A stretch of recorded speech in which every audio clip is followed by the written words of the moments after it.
From the starting sketch to the full finished piece, I'm going to be showing you how I made this squirrely pinup using Procreate on my iPad. I'm super excited to be sharing my creative process with you, so sit back and enjoy the journey.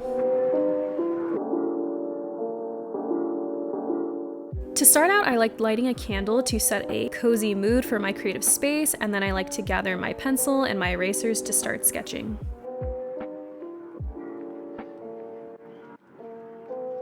I initially sketched out the giant acorn because I knew that's what she was going to be sitting on, and then from there I opened up Pinterest and saved a pose reference from a board full of pose references onto my phone. Once I have that pulled up on my phone, I start putting her head in and the line of action for her body. Then I put in the shapes for her limbs and her torso. I don't super define the sketch in my sketchbook. I more so use it to just get all my ideas down. It's usually very, very rough, but I prefer sketching here versus in the iPad because it feels just a little less claustrophobic. I don't know if it's just because I've done traditional art for so many years instead of digital art, but I just prefer starting here. And then I end up refining it more in Procreate. I Google some more reference photos for the acorn and her squirrel features. I don't go into too much detail on any of these elements, even adding her facial features or expression in. I just do that in Procreate. Once I'm done adding in the clothes and making sure I have all the main ideas captured in the sketch, I take a picture with my phone and get ready to airdrop it to my iPad. Now I'm able to bring out my iPad, my Apple Pencil, and my stand, and I'm able to airdrop the sketch that I took a picture of into my iPad and then import it into the blank canvas onto Procreate. Once that photo's in there, I rearrange and resize it onto my canvas, lower the opacity of it, and start creating the digital sketch on top of the traditional sketch. I initially trace over the original sketch in a 1-to-1 copy for the digital sketch, and I use 3 different colors to do this. I use the color blue for her body and her hair, and then I'll move on to the color red for the tail, her ears, and her clothes, anything that isn't directly her body or her hair. And then I move to pink, which is anything for the background, so in this it would be the acorn. I do this so I'm able to quickly identify the different pieces of the drawing. After I'm done digitizing the sketch, I'm able to go in now and clean everything up. I'm able to fix anatomy that I think looks off. I'm able to move around her pose, her positioning of her different limbs, so it's all looking how I envision in my head. So speaking of heads, but it's really stupid pun. I like to draw the head separately from the body so I'm able to get all the details without all the extra lines that I added in from the original sketch. So I'm able to add in her eyes, her nose, pretty much all the facial features and get the expression that I'm going for. I like putting my pinups in the smirking expression most of the time, so for that I pay special attention to the eyebrows and the expression in the lips. After I get the head and the face the way that I want it, I move it over to where I want to position it on her body, which as you can see, I'm taking a lot of time just to like fidget with it. And to do that, just make sure you put everything on separate layers. I am the layer queen, and you'll see that in my line art. I use just layers for every little thing, even in the sketch stage, but it's easier to move around and erase things without messing up things underneath. You can see now that I'm doing more refining of the sketch before I move on to the dreaded hands. I think this is the bane of every artist's existence, and I know that if I just spent 2 seconds, not 2 seconds, maybe like a couple hours, of course, working on hands, it would save me so much more time, but alas, here we are, struggling with hands. To be honest though, my philosophy with hands are, if I'm done with a piece and my eyes aren't completely drawn to the hands because they're really messed up, then I think I'm okay, which is probably why I haven't spent the time to fix them. And I kind of came to that conclusion after looking at some of my favorite artists, looking at their hands, and it wasn't perfect, honestly. It just wasn't, and that made me realize that it doesn't need to be perfection for it to look good. Now moving on to one of my favorite features in Procreate, which is the symmetry feature that is one of the drawing guides. I use this for the acorn because obviously I want it to be very symmetrical, even though some of it's going to be erased. But that's just like a little fun feature to use. I'll use it sometimes on pieces where the pinup is fully facing the viewer, I guess you can say. So everything is looking relatively, you know, similar and symmetrical, but it came in handy here for the acorn. At this point, the last thing that I'm trying to define is the tail, but once that's finished, I'll be done with the sketching phase of this piece.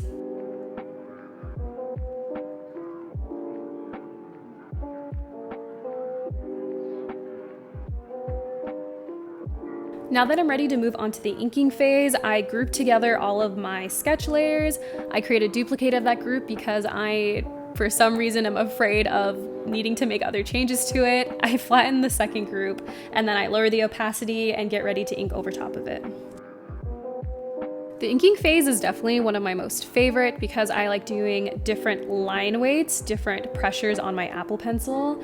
But as you can see, because it's so jittery and all over the place, it takes a lot of different tries to get the exact line that I want.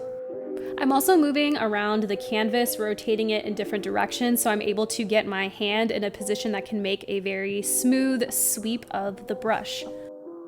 For example, if I slow down this portion of the video, you can see that I draw a line, zoom out, check it, redo it, zoom in, draw something else, undo. It's just trying to get that perfect line.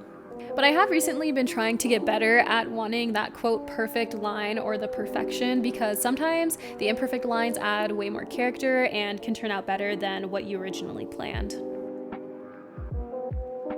If you're enjoying this video so far, I would love if you were able to give this video a thumbs up. I would also love to invite you to subscribe if you really are enjoying this content, because I definitely will be releasing more in the future.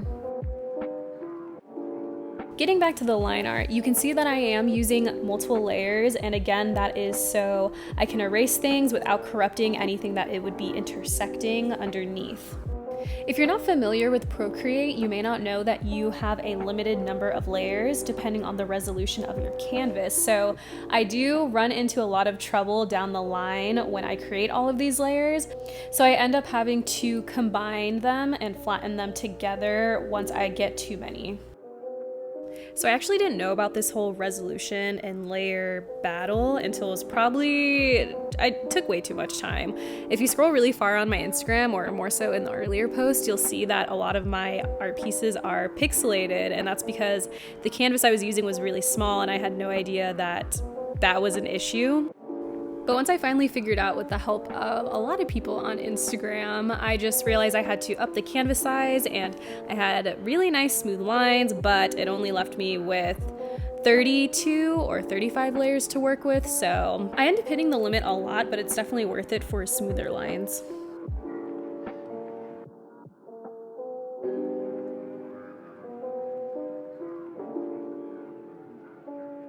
As you can see here, with all the different lines flickering, I'm trying to decide which layers to combine and flatten together and which ones to keep separately.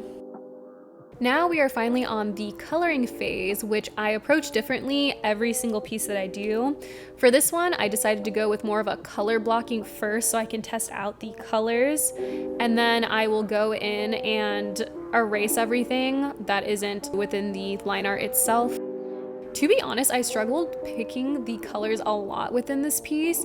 Usually I have 2 to 3 main colors and I'm able to kind of use them throughout in different areas, but this one, there were so many different shades of brown and just warmer colors that I couldn't necessarily reuse.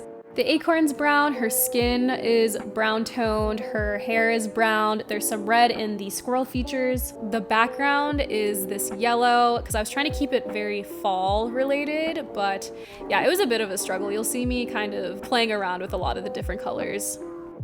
Something else that I struggled with was doing this all in one sitting so I could film it. I usually do my pieces over at least 2 days, and they can range from, this one was 4 hours long. I've done pieces that are 8 hours long, and it was just a little difficult and fatiguing to do it all in one sitting. But I'm really glad I did, because seeing this video put together is really cool. I think in this new world of short form content, artists are forced to kind of just make these short little videos and be like, yeah, we created this super fast, but it really takes a lot of time, and I don't think there's enough credit given.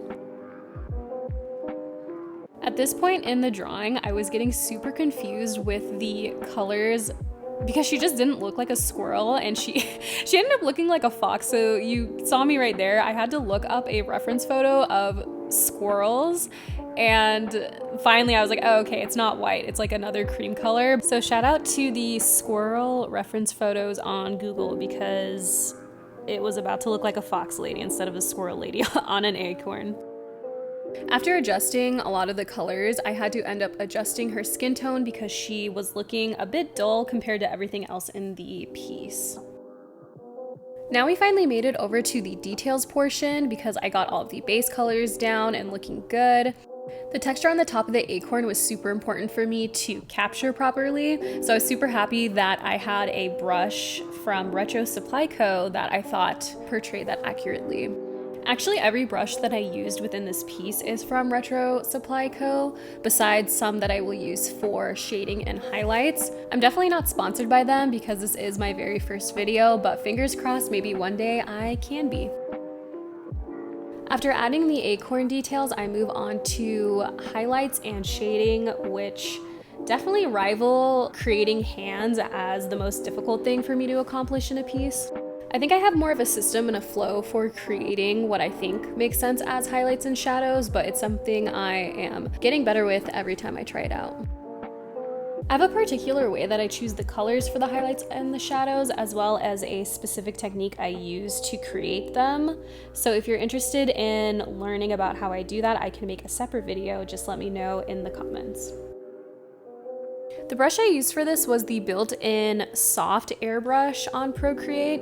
It just creates a really nice and forgiving shade and highlight, which at this point I needed because I was feeling pretty fatigued and I didn't want to deal with a more detailed brush. Usually when I'm trying to decide where I want the light to be hitting her, I just choose whichever side most of her body is facing, almost as if she was in a photo shoot and she was a model and you want to light the subject up. I think it'd be fun to do a lighting drawing challenge. I don't know if you guys have seen any of those where someone takes a picture and applies lights from different areas above the subject, behind, all those different things. I think that'd be a fun way to kind of learn how to highlight and shade a subject properly. So let me know also if that would be something you're interested in. Maybe I can do that for a live stream.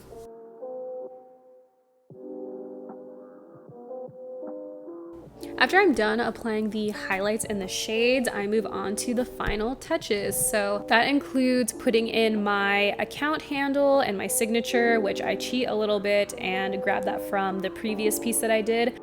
What you see me doing here is trying out different textures for the background, and I do this for every single one of the pinup pieces that I create to kind of give it that retro-y look. And then I'm adding a bit of white paint in the background just to give it a little bit more flair. And with that, the art piece is done. So for exporting, I airdrop it to my iPhone so I can upload it onto Instagram. If you liked how this piece turned out, you can find it over on my Instagram at Jocy Does Art. The link will be in the description below. I'll be releasing the real-time version of this inking and painting process, and we'll link it to this video once it's uploaded. Thank you so much for watching my very first Draw With Me video, and I'm super excited to see you in the next one.